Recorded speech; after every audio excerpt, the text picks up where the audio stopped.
जय हिंद बच्चों, वंदे मातरम भाई। मैं सभी बच्चों का स्वागत है आपके YouTube channel GSM Hindi point में बच्चों। और भाई मैं नियमानुसार ठीक है मनु कुमार लोहिया फिर लेकर के आया हूँ आपका प्रैक्टिस सेट कक्षा 12 का प्रैक्टिस सेट नंबर 3। ठीक है भाई, 3 लिखे देता हूँ मैं। Practice set number 3, 2 practice set भाई करा चुका हूँ। ठीक है, और सबसे पहले भाई सभी बच्चों से कहना है कि जो अपना चैनल है क्या GSM हिंदी पॉइंट, ठीक है भाई, GSM हिंदी पॉइंट को भाई एक बार सब्सक्राइब करें, लाइक करें, शेयर करें, दोस्तों से बताएं भाई ज़्यादा से ज़्यादा, क्योंकि परीक्षा की घड़ी बच्चों अब नज़दीक है, ज़्यादा दूर नहीं है भाई।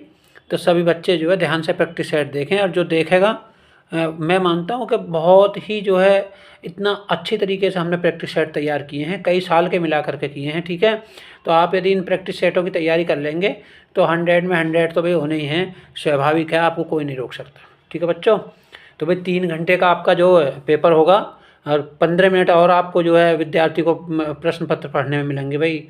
थोड़ा सा रूल्स चेंज हुआ है, वरना जब भाई परीक्षा हमने इंटर की दी थी तो उस समय जो है मात्र बच्चों 3 ही घंटे थे। ठीक है, तो 100 पूर्णांक है भाई, 3 घंटे 15 मिनट का समय है आपके लिए।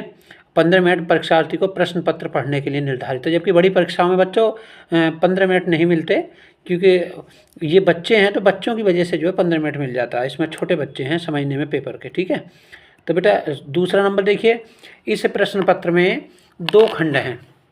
ठीक है, दोनों खंडों के सभी प्रश्नों के क्या है उत्तर देना अनिवार्य है भाई, कंपलसरी है। अब खंड क को देखेंगे बच्चा, ध्यान से देखेंगे बेटा। ठीक है,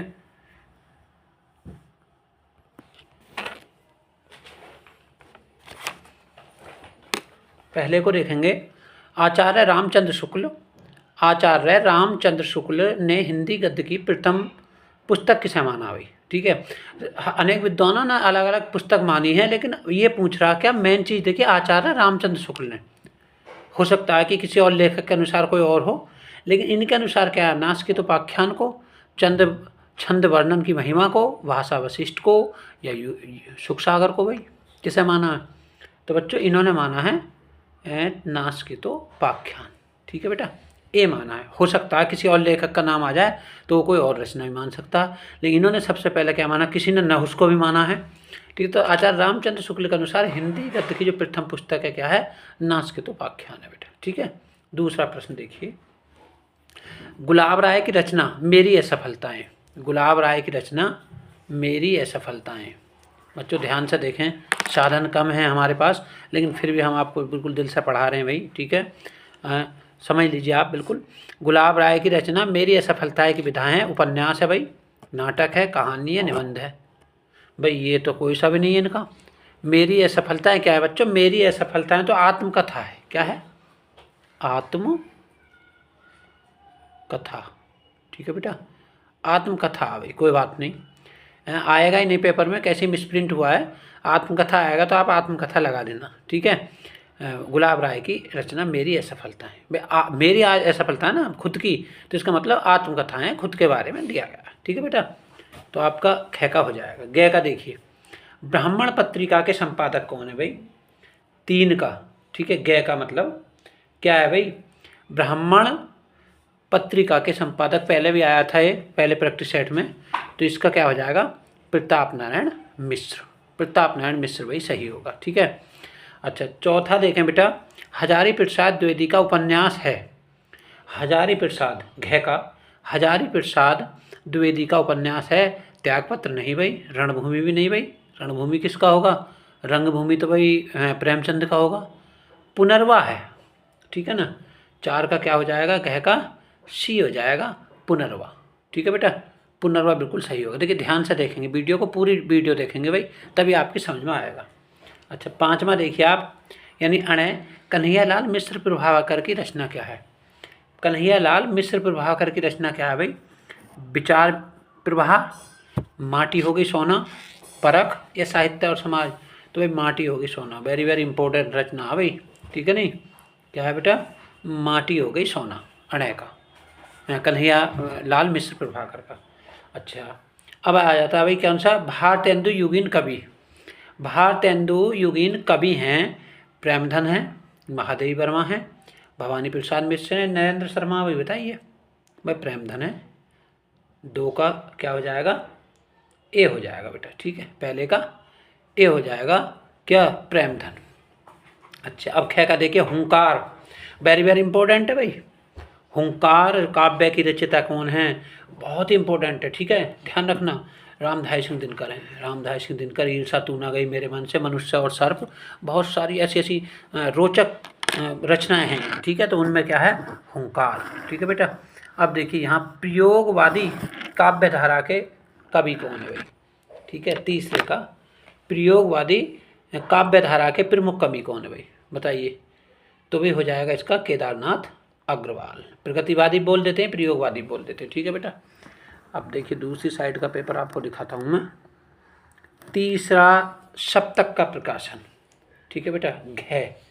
तीसरे सप्तक का प्रकाशन क्या है भाई, 1959 है, 1969 है, ठीक है बेटा, या 1951 है, या 1941 है।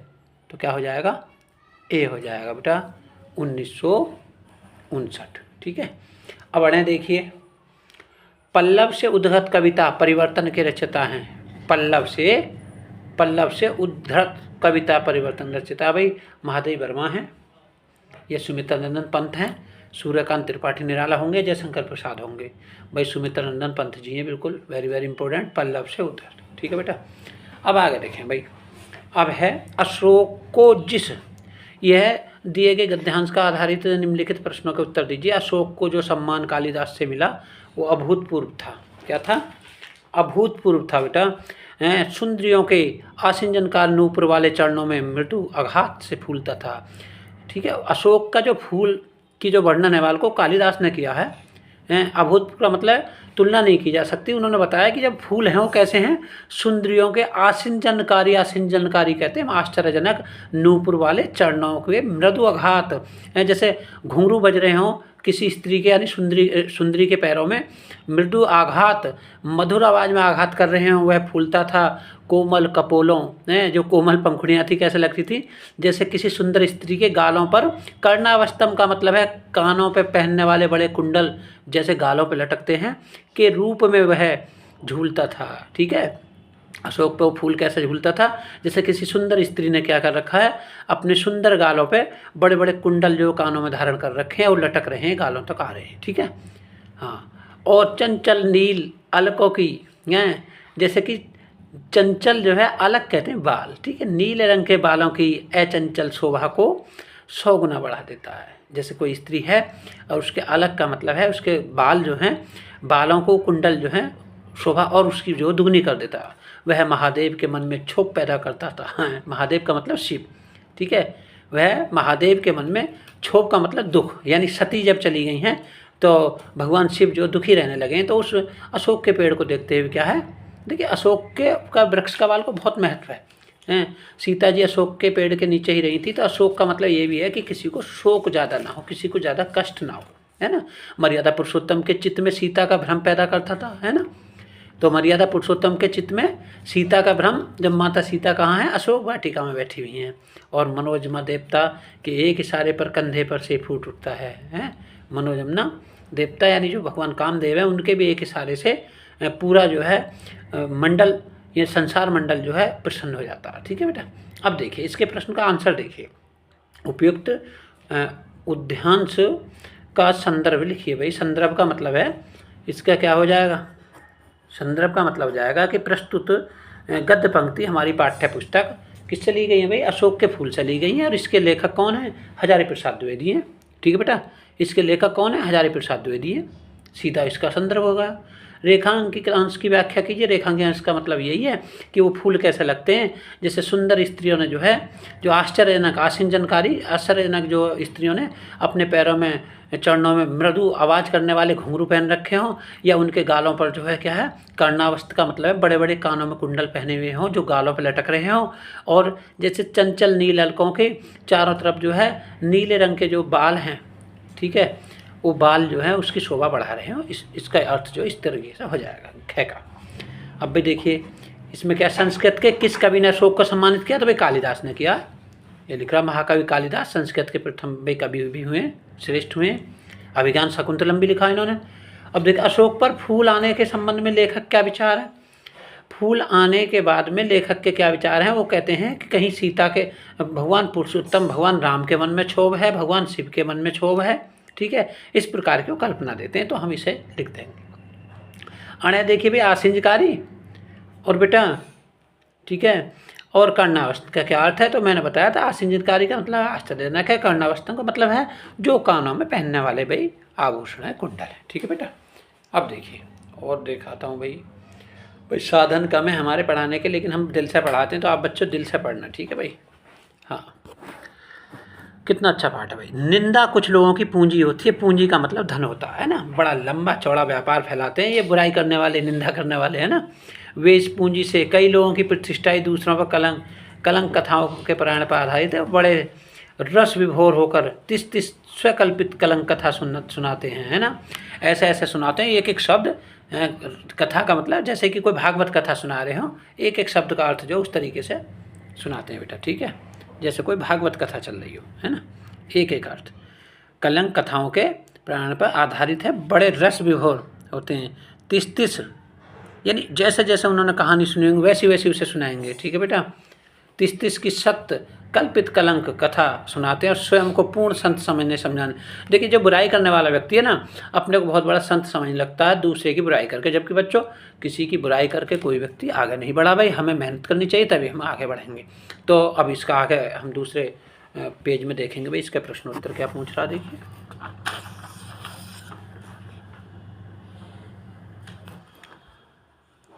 देखिए भाई पहला प्रश्न क्या है, निम्नलिखित अंश की, हाँ, उपयुक्त गद्यांश के भाई लेखक का नाम बताओ। तो लेखक क्या है भाई, लेखक तो होंगे इनके, कौन होंगे बताइए, हरिशंकर परसाई, हरिशंकर परसाई, ठीक है बेटा। और आप समझ रहे हैं, आपने पाठ सुन लिया, निंदा रस इसका भाई हुआ है, ठीक है। जो निंदा रस क्या है, निंदा रस का मतलब ये ऐसा रस है जिसे पिलाने वाला और पीने वाले दोनों संतुष्ट होते हैं, उन्हें फिर खाने की जरूरत नहीं होती है। जो बुराई करने वाला वो ऐसे सुनाता है जैसे कि भी कोई राम की कथा सुना रहा हो भगवान की, है, और सुनने वाला इतना भाव विभोर होता है, यदि उसे बुराई के निंदा के रस में आनंद आता है तो उसे भी किसी मीठे की ज़रूरत नहीं है, ठीक है ना। तो निंदा रस बड़ा मीठा रस होता है, सुनाने वाला भाव विभोर हो जाता है, ऐसा समझिए जैसे कोई भगवान राम की या किसी की कथा सुना रहा। उपयुक्त गद्यांश के लेखक और पाठ का नाम भाई हरिशंकर परसाई इसके जो लेखक हैं बेटा, और पाठ का नाम क्या है, पाठ का नाम भाई निंदा रस है, पुस्तक का नाम गद्गरिमा, ठीक है। तो खैर देखिए निम्नलिखित अंश की भाई रेखांकित अंश की जो व्याख्या बताइए। तो भाई रेखांकित अंश कौन सा है, रेखांकित अंश है जैसे निंदा कुछ लोगों की पूंजी होती है, ठीक है। निंदा कुछ लोगों की, मैं आपको इस पे दिखा देता हूँ पेपर में, जैसे कि ये लिखा हुआ है, निंदा कुछ लोगों की पूंजी होती है, उसे वो धन समझते हैं, बड़ा लंबा चौड़ा व्यापार समझते हैं, और दूसरों की बुराई करने को ऐसे समझ लीजिए उस कलंक कथा को जैसे कोई भगवान नाम की कथा सुना रहे हैं, ये इसका अर्थ हो जाएगा, ठीक है ना। अच्छा गै में देखिए निंदा किसकी पूंजी होती है बताइए, निंदा किसकी पूंजी होती है, निंदा बुराई करने वालों की पूंजी होती है, पूंजी का मतलब धन, ठीक है बेटा। गै देखिए सत्य कल्पित कलंक कथा का अर्थ क्या है, सत्य कल्पित का मतलब जो सत्यता पे लिखी हुई कल्पित ही है, कलंक कथा का मतलब है बुरी कथा, ठीक है भाई। हम किसी की बुराई कर रहे हैं, निंदा कर रहे हैं, उसकी बड़ाई नहीं कर रहे, प्रशंसा नहीं कर रहे, उसकी बुराई हमने छांट रखी है, तो क्या होगा, ऐसा समझ लीजिए कोई सत्य कल्पित हो कथा, कलंक कथा सुना रहे हो भाई, हैं। जैसे सतयुग की कोई कहानी है उसे उस प्रकार से बड़ा भाव विभोर होकर के जो है, जो निंदा करने वाला व्यक्ति सुनाता है, और जिसको निंदा में आनंद आता है ना बुराई सुनने में, और उसे आनंदपूर्वक को सुनता है, ठीक है बेटा। सब बातों को ख़त्म कर देते हैं, बोले भाई पहले उसकी बात बताइए, पहले उसकी बुराई सुनेंगे लोगों की। अच्छा अणे देखिए कुछ लोगों की प्रतिष्ठा का आधार क्या होता है, कुछ लोगों की प्रतिष्ठा का आधार बताइए बेटा क्या होगा, बताइए। कई लोगों की जो है प्रतिष्ठा का आधार क्या होगा, कलंक कथाएं होंगा, इसमें लिखा हुआ भी है, कलंक कथा जो है कुछ लोगों की प्रतिष्ठा का आधार है, जब तक वो दूसरे की बुराई नहीं सुन लेंगे उन्हें आराम नहीं पहुंचेगा, ठीक है बेटा। अब देखिए, अब भाई वेरी वेरी इंपॉर्टेंट, मैंने पाठ पढ़ा भी दिया है आपको ऑनलाइन ही, ठीक है। मेरे प्यारे नव जलद से कंज से नेत्र वाले, जाके आए न मधुबन से वो न भेजा संदेशा। राधा ने पवन को दूती का बनाया अभी, दूत बना करके भेजा है कि मेरे जो प्यारे नव जलद नए बादल के समान कंज से नेत्र वाले, ठीक है। कमल जैसे नेत्र वाले मधुवन में से जब से गए हैं, मेरे पास कोई संदेशा नहीं भेजा। मैं रो रो के बिरह बावली सी हो रही हूँ। हे पवन, मैं तुम्हें दूतिका बना करके भेज रही हूँ, दूत बना करके भेज रही हूँ। तुम जाओ, तुम्हें वहाँ जाने से कोई नहीं रोकेगा। और मैं उनसे बताना भगवान कृष्ण से कि मैं प्रिय बिरह से बावली हो रही हूँ, मैं प्रिय के बिरह से बावली हो रही हूँ। जाके मेरी सब दुख कथा श्याम को तू सुना दे। तू तो दूतिका है, तुझे कोई नहीं रोकेगा, तू हवा है वैसे भी, ठीक है। तू मेरी सारे दुख की कथा को जाकर के किससे सुना दे? श्याम से यानी कन्हैया से सुना दो, ठीक है बेटा। अब देखिए पवन दूतिका द्वारा किसको संदेश भेजा। तो पहले तो देखिए भाई इसके जो लेखक कौन है। हाँ, पद्यांश का संदर्भ देखिए भाई कै में। तो संदर्भ में क्या होगा भाई? संदर्भ में पवन दूतिका तो पाठ है भाई, राधा जी ने भेजी है पवन दूतिका बना करके, ठीक है। और अयोध्या सिंह हरिओत क्या हो जाएंगे? इसके लेखक हो जाएंगे। अयोध्या सिंह हरिओत लेखक हो जाएंगे। और पवन दूतिका क्या होगा? इसका पाठ होगा भाई, गद्य उससे काव्यांजलि सा होगा पाठ। खैर देखिए पवन दूतिका द्वारा किसने किसको संदेश भेजा है? तो भाई राधा जी ने किसको भेजा है? कन्हैया के लिए संदेश भेजा है और पवन को दूत बनाया है उसमें। गए देखिए रेखांकित अंश की व्याख्या कीजिए। तो रेखांकित क्या? मेरे प्यारे नवजलद से कंज से नेत्र वाले।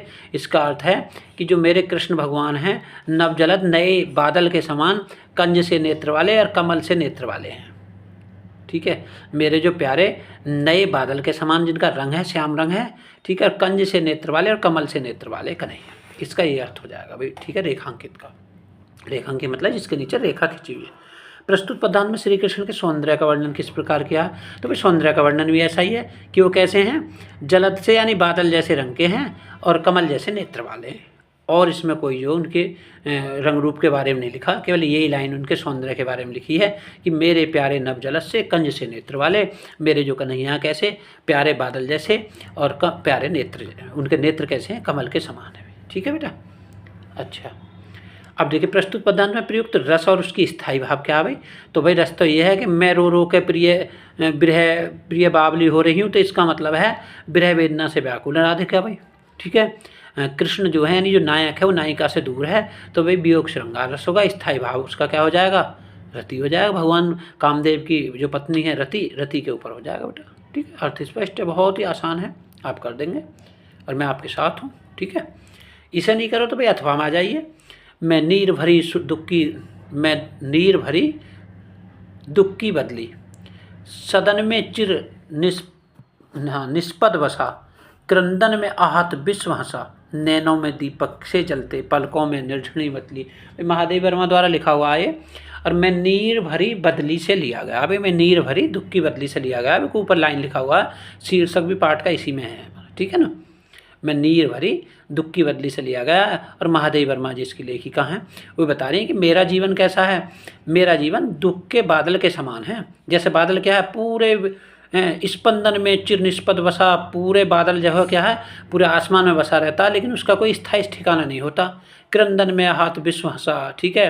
रोता है बादल, बादल रो कर के बरसता तो पूरी दुनिया हंसती है। नैनों में दीपक से जलते, पलकों में निर्झणी मछली, ठीक है। नैनों में क्या? दीपक से जलते हैं। ये मेरे जीवन में आंसू ही आंसू हैं, ठीक है। पलकों में निर्झरी, ऐसा लगता है कि पलकों से जो निर्झर का मतलब झरना बह रहा। उपयुक्त पद्यांश का शीर्षक रचिता बताइए भाई। उपयुक्त पद्यांश का शीर्षक क्या होगा? मैं नीर भरी दुख की बदली। और रचिता कौन होंगे भाई? रचिता होंगे महाकवि नहीं, महादेव वर्मा जी, ठीक है बेटा। अच्छा रेखांकीय अंश की व्याख्या क्या है भाई? रेखांकीय अंश की यही व्याख्या है कि जिस प्रकार दुख का बादल जो है पूरे आसमान में छाया रहता है, वैसे मेरा जीवन है, ठीक है, जिसमें बहुत सारे दुख हैं। अच्छा क्या देखिए, नैनों में दीपक के जलने से क्या कौन सा अलंकार होगा भाई? नैनों में दीपक से जलने का मतलब इसमें श्लेष अलंकार हो जाएगा, ठीक है। अब देखिए कवियत्री के निरंतर रुदन का क्या कारण है भाई? निरंतर रुदन का कारण है कि उसके जीवन में दुख है। और उस दुख की तुलना किससे हुई है भाई? दुख की तुलना हुई है नीर भरी बदली से, ठीक है। जो बादल है, जो नीर का मतलब पानी से भरी हुई है, ऐसे उसका जीवन कैसे है? वो आंसुओं से भरा हुआ है, ठीक है बेटा। रुदन का ये कारण है। उपयुक्त पद्यांश में भाई कवियत्री ने स्वयं को क्या बताया है? स्वयं को एक बदली के समान बताया, और वो कैसा? नीर भरी का, ठीक है बेटा। अब देखिए 5 का क्या, निम्नलिखित में किसी एक लेखक का साहित्यिक परिचय दीजिए भाई। हरिशंकर परसाई, प्रोफेसर जी सुंदर रेड्डी, हजारी प्रसाद द्विवेदी। और बच्चों मैं आपको यकीन बताऊं, शुरू के 5 आप जो है गद्य गरिमा में से, शुरू के 5 ही आप काव्यांजलि में से लेखक याद कर लें। मेरा विश्वास है 100% नहीं, 100 से भी ऊपर, ठीक है, हाँ 100% से भी ऊपर आपका श्योर बिल्कुल एक जीवनी उसमें से आ जाएगी। तभी ये अपनी कौन सी में से बताइए, ये जो है गद्य गरिमा में से है, हरिशंकर परसाई की या प्रोफेसर जी सुंदर रेड्डी की या हजारी प्रसाद द्विवेदी की। हजारी प्रसाद द्विवेदी ने क्या लिखा है, अशोक के फूल। हरिशंकर परसाई ने क्या लिखा भाई, हरिशंकर परसाई ने लिखा निंदारस, ठीक है। अब प्रोफेसर जी सुंदर रेड्डी ने भी कौन सा पाठ लिखा है शायद, ठीक है। अब देखिए आगे बढ़ते हैं, ठीक है बेटा।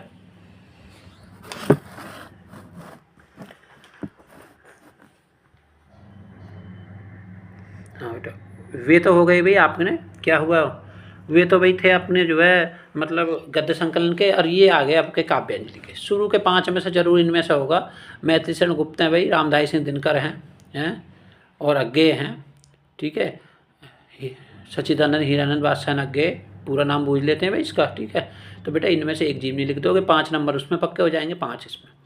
छठे में देखिए भाई, ये कथा भारती में से आपकी पंचलाइट कहानी का आप भर सकते हो। पंचलाइट में गोधन का नाम आपने सुना होगा, आपने कहानी पढ़ी होगी, हैं। वो निकाल दिया था घर गाँव से, लेकिन गाँव में पंचलाइट आई तो कोई जलाने वाला नहीं मिला, तो भाई गोधन मिल गया तो गोधन ने उसे जला दिया। तो गाँव को ने कहा कि आपके 7 खून भी वहाँ पे, आपने कहानी पढ़ी होगी भाई, ठीक है बेटा। तो इसका उद्देश्य पे प्रभाव डाल सकते हो आप प्रकाश, ठीक है। इसे नहीं करो तो बहादुर कहानी भाई बहुत अच्छी कहानी है बहादुर की, पढ़ेंगे तो जो एंड होगा ना उसमें भाई आंखों में आंसू आ जाएंगे। ऐसी कहानी है जब बहादुर अपना सब कुछ छोड़ जाता है और लेखक की पत्नी निर्मला जब देखती है नहीं, तो वो ताश की गड्डियाँ, वो कंच के टुकड़े, वे कंचे, वो टोपी मजाकिया, वो उसकी बोरी, वो उसका बिस्तर, सबका सब बहादुर वहीं छोड़ जाता है। और बाद में दोनों रोने लगते हैं। वो कहते हैं, बोले भाई हाँ बहादुर जैसा नौकर हमें आज तक नहीं मिला और ना मिलेगा। बड़ी गंभीर कहानी बच्चों, मैं तो कई बार पढ़ता हूँ और आप भी पढ़ना, जरूर पढ़ना। बहुत ही मोटिवेट कहानी है कि हम नौकरों के प्रति हमें कैसा व्यवहार रखना चाहिए, ठीक है बेटा। तो यह इसकी कथा वस्तु लिख देंगे, एक बार पढ़ेंगे तो पढ़ने के बाद आपकी समझ में आ जाएगी बेटा, ठीक है बेटा। अब देखिए स्वपठित, ये के भी नंबर 5 नंबर की भाई। स्वपठित खंड काव्य के आधार पर किसी एक खंड का प्रश्न का उत्तर दीजिए भाई, 80 शब्दों में देंगे भाई, ठीक है। तो बेटा ये है त्यागपति है भाई, त्यागपति नहीं है आपका, ठीक है। मुक्ति यज्ञ होगा भाई महात्मा गांधी का, मेरे ख्याल से आप देख लीजिए आपके ज़िले में जौन सा भी, ठीक है। या आलोक व्रत हो तो आलोक व्रत, सत्याग्रह सत्याग्रह भाई, या गांधी का चित्रण, गांधी जी का जो भी है आप देख लेंगे, जो आपके ज़िले में चलता है, जो मान्य है आप उसे लिख देंगे। ये श्रवण कुमार है भाई, ठीक है बेटा। श्रवण कुमार है, दुशासन है, सत्य की जीत है। सत्य की जीत का मतलब द्रौपदी का चीरहरण हुआ भाई, तो इसमें दुशासन का चरित्र को बुरा के बुरा है, स्त्रियों का शोषण करने वाला है, उसकी बुराई लिखी जाएंगी भाई। दुशासन कोई महान व्यक्ति तो था नहीं, ठीक है, प्राचीन व्यक्ति था लेकिन श्रेष्ठ कार्य नहीं किए थे उसने, तो उसमें इसकी कैरेक्टर की जो बुराई लिखी जाएंगी, ठीक है। सत्य की जीत भी हो सकता है भाई, और रश्मि रथी भी हो सकता है। रश्मि रथी भाई करण का है, तो जो ये जितने भी हैं किसी न किसी ज़िले से, किसी न कहीं से वाल को कहीं ना कहीं मंडल से कनेक्ट है, हो सकता है मंडल से कनेक्ट हो, जिला मैं गलत कह रहा हूँ, ठीक है। तो अपने जो मंडल में है आप उसे जो लिख देंगे, मंडल में ही होंगे बच्चों, जिले में नहीं होंगे, ठीक है बेटा। अब खंड ख रहेगी, खंड ख में क्या है, निम्नलिखित संस्कृत गद्यांशों का भाई एक संदर्शित हिंदी में अनुवाद कीजिए भाई। मैं तो अनुवाद दोनों का करूँगा, लेकिन आप एक इसमें से एक लिखोगे। देखिए आगे बढ़ते हैं भाई, ये इसका देखिए अर्थ। हाँ बेटा क्या लिखा हुआ बेटा, देखो ये है संस्कृत से साहित्य सरसम, संस्कृत का जो साहित्य सरल है, व्याकरण से सुनिश्चितम, व्याकरण भी सुनिश्चित है। पहले मैं आपको बताऊँ बच्चों ये कौन से उसमें से लिया गया है भाई, तो कौन से में से लिया गया भाई, ये लिखा गया संस्कृत भाषायां महत्तम, संस्कृत भाषाएं महत्तम से लिया गया भाई, ठीक है बेटा। ये इसका संदर्भ हो जाएगा और अपनी संस्कृत दिग्दर्शिका से लिया गया, ठीक है। 2 नंबर का होगा इतना बताने पे आप, यदि आप ये बता दोगे कौन से में से लिया गया और कौन लेखक है, लेखक नहीं होते इसमें, ठीक है। कौन से पाठ में से, कौन सी किताब में से, तो किताब कौन सी, संस्कृत दिग्दर्शिका, और लेखक कौन, वो किसके बारे में लिखा गया, तो ये है भाई संस्कृत भाषा में महत्तम। तो आपके 2 नंबर पक्के हो जाएंगे। और 5 नंबर किसके लिए हैं, 5 नंबर है इसका अर्थ बताने में। संस्कृत से साहित्यम सरसम, संस्कृत का साहित्य बहुत सरस है, व्याकरण सुनिश्चित, व्याकरण सुनिश्चित, अर्थ बिल्कुल स्पष्ट है बच्चों। हम थोड़ा सा ध्यान देंगे आपकी समझ में आ जाएगा। तस्य गद्य पद्य च लालित्यम, इसका गद्य पद्य बहुत सुंदर है। भाषा बोध सामर्थ्यम, भाषा बोध को समझने में सामर्थ्यवान है। अद्वितीयम, इसके द्वितीय इसके समान और कोई दूसरा नहीं है। अब देखिए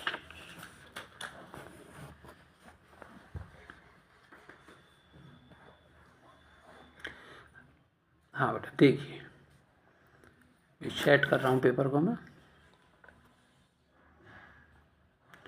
हाँ, श्रुति माधुर्य चाहे संस्कृत का सुनना भी मधुर होता है भाई। कि बहुना चिर निर्माणम यादर्शी, इसका निर्माण बड़ी जो है प्राचीन समय से है भाई, प्राचीन समय से इतिहास है इसका। सत प्रेरणा संस्कृत वाड्यम ददाती तादृशी की चिंतन, जो संस्कृत का जो साहित्य है जैसी प्रेरणा सत प्रेरणा यह देता है ऐसा किसी और में नहीं है। मूलभूताना मानवीय यादृशी विवेचना संस्कृत साहित्य वर्तते नायंत्रम तादृशी, जितने मूलभूत जो मानवीय गुण हैं वो इसी की विवेचना से, संस्कृत साहित्य की विवेचना से मिलते हैं, अन्य किसी से नहीं मिलते। ठीक है बेटा, अब देखिए उसे कर लें या फिर अथवा में आप इसे कर सकते हैं। महात्मा विद्वान वर्ता, ये वाल को, ये हमारा भाई ये है हमारा मदन मोहन मालवीय जी है ना। महात्मा उन्हीं के लिए शब्द लगा हुआ है। महामना महात्मा मदन मोहन मालवीय। महामना विद्वान, ठीक है, विद्वान वक्ता धार्मिक नेता। मदन मोहन मालवीय कैसे थे? विद्वान थे, वक्ता थे, धार्मिक नेता थे, पटु पत्रकार आसित, आसित माने थे भाई। पटु का मतलब चतुर, बहुत चतुर जो है, और योग्य पत्रकार भी थे।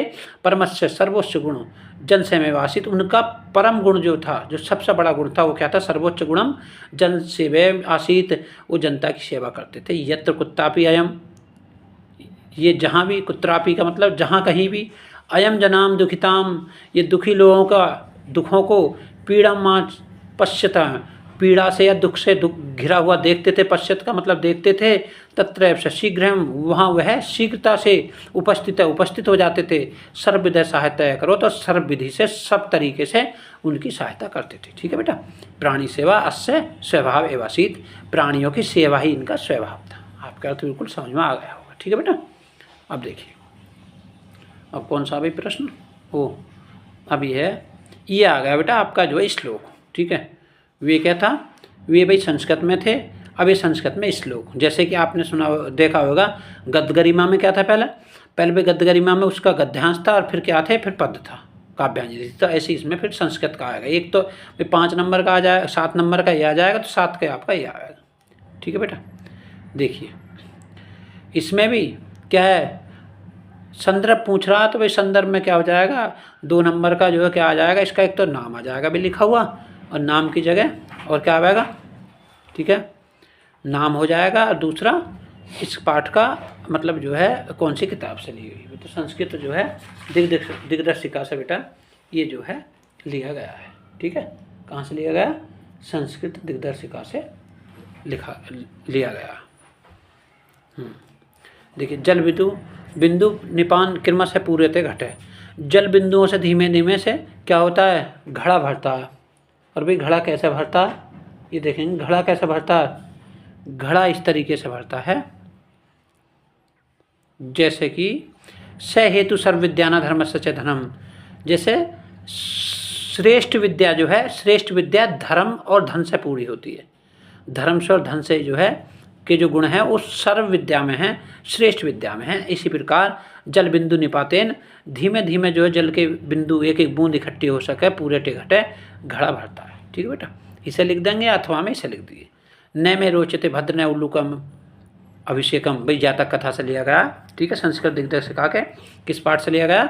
जातक कथा से। मैंने बताया भी था कि जो भगवान बुद्ध के ज़माने की जो क्या हैं कथाएँ हैं वो जातक कथा नाम है भाई उनका।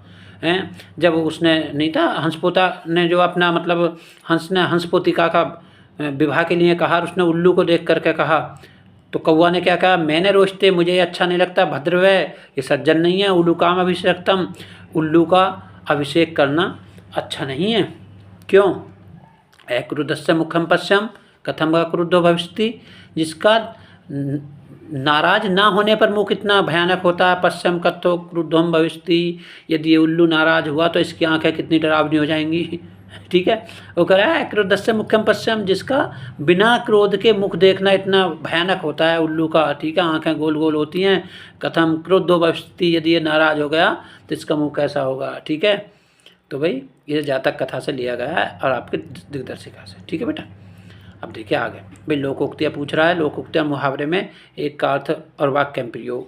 का वर्षा जब कृषि सुखाने हैं, गोस्वामी जी ने कहा कि समय चूक पुनि का पछताने, और का वर्षा जब कृषि सुखाने, ठीक है बेटा। का वर्षा जब कृषि सुखाने, समझ गए आप। तो इसका क्या मतलब हुआ, का वर्षा जब कृषि सुखाने का मतलब है यदि समय निकल गया, ठीक है बेटा, समय निकल गया और समय निकलने के बाद में आप कोई हल करो किसी चीज़ का तो फिर बेकार है भाई। मरीज मर गया और बाद में संजीवनी बूटी आ गई तो बताइए काम हो जाएगा हैं। मरीज मर गया और उसे गंगा पे जलाई आए और उसके बाद में उसे संजीवनी बूटी लेकर के आए, बोले भाई जिंदा करेंगे, तो भाई क्या हो जाएगा, का वर्षा जब कृषि सुखाने, समय चूक पुनी का पछताने। खेत सूख जाए और बाद में घनघोर बारिश हो जाए तो बताइए कोई भी फायदा होगा, बिल्कुल नहीं होगा बच्चों, ठीक। अध जल गगरी छलकत जाए ओछा आदमी वाल को, क्या होता है अध जल गगरी छलकत जाए का मतलब है कम योग्यता के बाद जो है क्या होता है, थोड़ी सी भी योग्यता आ जाती है तो उसमें क्या होता है, उसे अभिमान हो जाता है। अध जल गगरी छलकत जाए, जैसे आधा घड़ा भरा हुआ हो तो ज़्यादा छलकेगा भाई, फुल भरा हुआ तो दबा रहेगा है। या सवारी भाई पीछे नहीं हो बस में तो बस ज़्यादा नहीं कूदेगी, और भाई पूरी सवारी भरी हुई हो तो कम कूद देती है। तो इसका मतलब अध जल गगरी छलकत जाए, कम ज्ञान होने पर अभिमान हो जाता है ना। आग बबूला होना भाई, नाराज होना, क्रोध होना, ठीक है। वो तो तुम भाई आग बबूला क्यों हो रहे हो। अब देखिए आसमान टूट पड़ना भाई, मुसीबत पड़ना, ठीक है बेटा। अब देखिए अपठित, अपठित का मतलब आप समझ लीजिए, आपके समझ में नहीं आ रहा होता, अपठित कहते किसे भाई, जो पढ़ा हुआ नहीं हो, ये पढ़ा हुआ नहीं होता, सिलेबस में नहीं होता, कहीं से भी आ सकता है भाई आपका, ठीक है, ठीक है बेटा। इसके लिए आप तैयार रहें कमर कस के। अपठित गद्यांश का आधारित निम्नलिखित प्रश्नों के उत्तर दीजिए भाई। आज से कई वर्ष पहले गुरुदेव के मन में आया कि शांति निकेतन को छोड़कर कहीं अन्यत्र जाएं। भाई शांति निकेतन में गुरुदेव कौन से रहते थे, रविन्द्रनाथ टैगोर रहते होंगे भाई, ठीक है बेटा, रविन्द्रनाथ टैगोर रहते हैं, अन्यत्र कहीं जाएं। स्वास्थ्य बहुत अच्छा नहीं था, शायद इसलिए या पता नहीं क्यों है। भाई एक मिनट भाई, मैं इसको जरा, ठीक है बेटा, अन्यत्र कहीं जाएं। मन में आया कि शांति निकेतन छोड़कर कहीं अन्यत्र जाएं, कहीं जाना चाहते थे गुरुजी, स्वास्थ्य बहुत अच्छा नहीं था भाई, इसलिए शायद, इसलिए या पता नहीं क्यों मैं पाया कि वे निकेतन से के पुराने तिमंजले मकान में रहें। शायद मौज में आकर यह निर्णय लिया हो, वे सबसे ऊपर के तल्ले में रहने लगे। उन दिनों ऊपर तक पहुंचने के लिए लोहे की चमकदार सीढ़ियाँ थी और वृद्ध और सीढ़ियाँ, ठीक है, रविन्द्रनाथ, हाँ रविन्द्रनाथ थे भाई, उस पर चढ़ पाना असंभव था है, फिर भी बड़ी कठिनाई से उन्हें वहाँ ले जाया सका। अब देखिए पहला प्रश्न क्या, गुरुदेव शब्द का प्रयोग किसके लिए किया गया भाई, तो रविन्द्रनाथ टैगोर के लिए।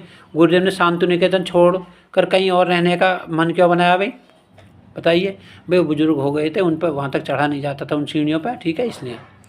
उनके गए प्रश्न में उनके समीप तक पहुँचने के लिए क्या कठिनाई थी भाई, कठिनाई क्या थी, उन दिनों ऊपर तक पहुँचने के लिए लोहे की चमकदार सीढ़ियाँ थी और वृद्ध क्षीण बापू, ठीक है, रविन्द्रनाथ उस पर पहुँच सकना क्या भाई असंभव था, ठीक है, यही कठिनाई थी, बुजुर्ग हो गए थे वो, ठीक है बेटा। अब इससे आगे देखेंगे भाई, निम्नलिखित शब्द युग्मों का सही अर्थ चयन करिए भाई। दूसरे पेज पर देखते हैं क्या होता है भाई।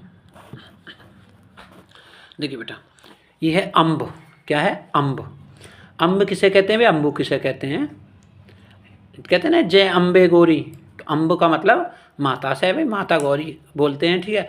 अम्बू माने पानी है भाई, तो जहाँ भी देखेंगे अम्ब माने माता हो और अम्बू माने पानी हो तो वही सही होगा।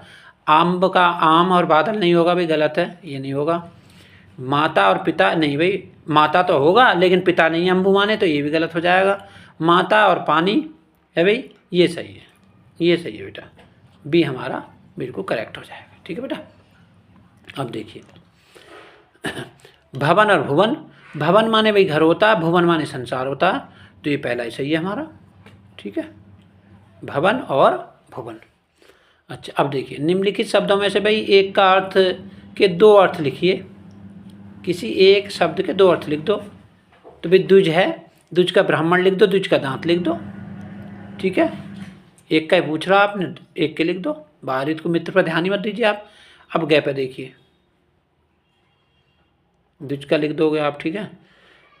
निम्नलिखित वाक्यांशों में के लिए भाई एक सही शब्द का चयन करके लिखिए जिसका कहीं अंत ना हो। अनेक नहीं भाई, अनंत, अगण्य, अभिन्य, तो क्या हो जाएगा बेटा इसका अनंत हो जाएगा भाई, जिसका अंत ही नहीं है तो अनंत हो जाएगा। कम बोलने वाला क्या अमितभाषी नहीं, बहुभाषी नहीं भी, बहुभाषी तो ज़्यादा बोलने वाला होता है। मृदुभाषी कहते हैं मीठा बोलने वाले के लिए, मितभाषी कहते हैं बच्चों कम बोलने वाला, ठीक है। मृदुभाषी माने ज़्यादा बोलने वाला है ना। अमित भाषी का मतलब जिसका मिटा नहीं कोई वाणी, अब देखिए निम्नलिखित में से भाई 2 वाक्यों का को शुद्ध करके लिखिए। पुत्री पराया धन होता है, पुत्री पराई धन होती है भाई, पराई धन होएगी, ठीक है बेटा। अच्छा, आज मेरा बड़ा भाई आ गया, नहीं, आज मेरे बड़े भाई आ गए। तुम मेरे को एक पुस्तक दो, तुम मुझको एक पुस्तक दो। मैं इस लड़के को पढ़ाया हूँ, मैंने इस लड़के को पढ़ाया है, ठीक है। आप लिख सकते हो, बहुत आसान है, ठीक है बेटा। आगे देखेंगे अब करुण रस अथवा शांत रस का, भाई तो करुण का लिख देंगे। करुण का रस का जो स्थायी भाव क्या है भाई, शोक है, हैं। मैं सत्य कहता हूँ सके वो, ठीक है। अभी तो रचेते हल्दी महात, ऐसा क्या करेगा परमार्थ, तो उत्तरा का वो है भाई, क्या है उसका विलाप है, रोना है, तो करुण रस हो जाएगा भाई। दूसरा श्लेष अलंकार है उत्प्रेक्षा, भाई श्लेष का लिख दोगे या उत्प्रेक्षा का लिख देना उसमें, सबसे आसान क्या होगा आपके लिए, उत्प्रेक्षा का होगा। कैसा होगा भाई, जहाँ मनु मनो जनु ऐसे शब्द आते हैं तो उत्प्रेक्षा अलंकार होता। चौपाई अथवा दोहा, तो चौपाई छंद का क्या हो जाएगा भाई, 16 मात्राएं होती हैं प्रत्येक चरण में, यानी 64 मात्राओं का जो है एक चौपाई पूरी होती है भाई, 4 चरण होते हैं, ठीक है बेटा। दोहा छंद में क्या है भाई, दोहा छंद में पहले और तीसरे चरण में कितनी मात्राएं होंगी, 13 और दूसरे और चौथे चरण में 11 मात्राएं होती हैं। श्री गुरु चरण सरोज निजमन मुकुट सुधार, वर्ण रघुवर विमल सियोदायक फल चार, बुद्धहीन ते जान के मैं सुमरो पवन कुमार, बलि बुद्धि विद्या देव में हरो कलेश सुकार, ठीक है बेटा। आप दोहा लिख दोगे, या गुरु गोविंद दो खड़े काके लागो पाए, बलहारी गुरु आपने गोविंद दिया बताइए, तो हो गए दोहा। चौपाई है आपकी, मंगल भवन है मंगलहारी, द्रव्य दशरथ बिहारी, या दीन दयाल वृष संहारी, हरवनाथ मम संकट भारी, होएगा वही जो राम रच राखा, कोपर तरक बढ़ा विशाखा, ठीक है। आप लिख सकते हैं। अच्छा, छात्रावास की जीवन शैली के विषय में अपने मित्र को एक पत्र लिखिए बालकों। छात्रावास की जीवन शैली, आप छात्रावास में रह रहे हैं, आप फील करिए, ठीक है। तो अपने मित्र के लिए लिखो कि प्रिय मित्र, ठीक है, मैं यहाँ भली भांति रह रहा हूँ, मेरा जीवनचर्या क्या है, मेरे गुरुजी इतने हैं, विद्यालय की इस तरीके से रूपरेखा है, हमें सुबह को यानी मॉर्निंग में हमें इस प्रकार का आपको ब्रेकफास्ट होता है, इस प्रकार का आपका लंच होता है, इस प्रकार की आपकी पढ़ाई होती है, ये हमारा टाइम टेबल है, इस समय से इस समय, वो सारी चीज़ें आप लिख दोगे उस पत्र में, ठीक है। याद रखना, सेवा में श्रीमान नहीं लिखोगे, सेवा में श्रीमान किसी अधिकारी को लिखते हैं, प्रिय राम या सखा मित्र, ठीक है। शुभाशीष, छोटे हैं तो शुभाशीष, या बड़े हैं तो प्रणाम, इस तरीके का आप जो लिख सकते हैं, ठीक है बेटा। आपका कंप्लीट हो जाएगा। अथवा में विद्यालय में भाई खेलकूद की सामग्री को ध्यान दिया था प्रधानाचार्य, इसमें लिखोगे आप सेवा में श्रीमान प्रधानाचार्य जी हैं, XYZ आप कुछ भी लिख दें। और महोदय सभी ने निवेदन इस प्रकार है कि सभी स्कूलों में गौर करने योग्य बातें हैं कि सभी स्कूलों में खेल की सामग्री है, लेकिन हमारे विद्यालय में खेल सामग्री नहीं है। प्रधान श्रीमान जी से निवेदन है कि आप भी अपने विद्यालय में खेल सामग्री का प्रावधान या इंतजाम करने की कृपा करें, जिससे कि हमारे विद्यालय के क्या छात्र खेल में रुचि लेकर के और आगे अपने विद्यालय का नाम रोशन करें। इस तरीके से आप लिख दोगे, ठीक है बेटा। अब ये देखिए, निम्नलिखित विषयों में भाई एक पर अपनी भाषा में शैली में निबंध लिखिए। बड़ा है, सबसे लास्ट में लिखेंगे इसे। ऐसा नहीं होगा भाई इसे लिखने में चक्कर में लग जाएं और छोटे छोटे प्रश्नों को भूल जाएं, क्योंकि वो प्रश्न कटने वाले नहीं है भाई। वो आप करेक्ट लिखेंगे तो आपका एक का एक ही मिलेगा, कोई भी आकर के आपका जो है उसमें आधा पौन नहीं देगा, ठीक है। तो भाई भारत में कृषि क्रांति, बिल्कुल कृषि क्रांति में क्या क्या क्रांति है भाई, क्या क्या चल रहा है भाई, कितना कितना सुधार हो रहा है खेती में, आप लिख देंगे। ख में भारतीय लोकतंत्र का भविष्य लिख दोगे। विज्ञान वरदान या अभिशाप, भाई वरदान भी है अभिशाप भी है, वरदान ही है भाई या अभिशाप है। अभिशाप में भी नरसंहार, देखिए कुछ ना कुछ उपसंहार में जरूर होते हैं भी, थोड़ी बहुत कमियां होती हैं, कहीं विशेषता लिख दीजिए फिर उपसंहार लिख दीजिए।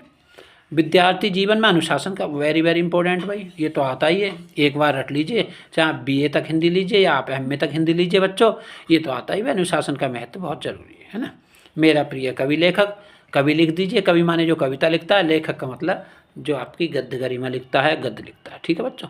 तो भाई क्लास आपकी यहीं समाप्त होती है, लेकिन सभी बच्चों से भाई एक बार पुनः निवेदन है बार बार कि अपने मित्रों से, अपने सखाओं से, अपने दोस्तों से, ठीक है, अपने फ्रेंड से भाई ज़रूर हमारे चैनल को सब्सक्राइब कराएं भाई, लाइक शेयर सब कुछ कराएं, ठीक है, ताकि उन बच्चों को फ़ायदा मिल जाए भाई जो बच्चे विद्यालय में कम पढ़ पाएँ या किसी गुरुजन ने थोड़ी कम पढ़ाई की है, कम बताया बच्चों को किसी कारणवश, ठीक है। मैं ये नहीं कह रहा भाई कोई गुरु कम बताते हैं, सब सही बताते हैं, पूरा पढ़ाते हैं, लेकिन किसी बच्चे ने कम पढ़ पाया है तो मेरी वीडियो को देख करके 100% नंबर ला सकता है भाई, ठीक है। सभी बच्चों का भाई जय हिंद जय भारत, स्वागत है। और भाई सब्सक्राइब करें आपका चैनल GSM हिंदी पॉइंट।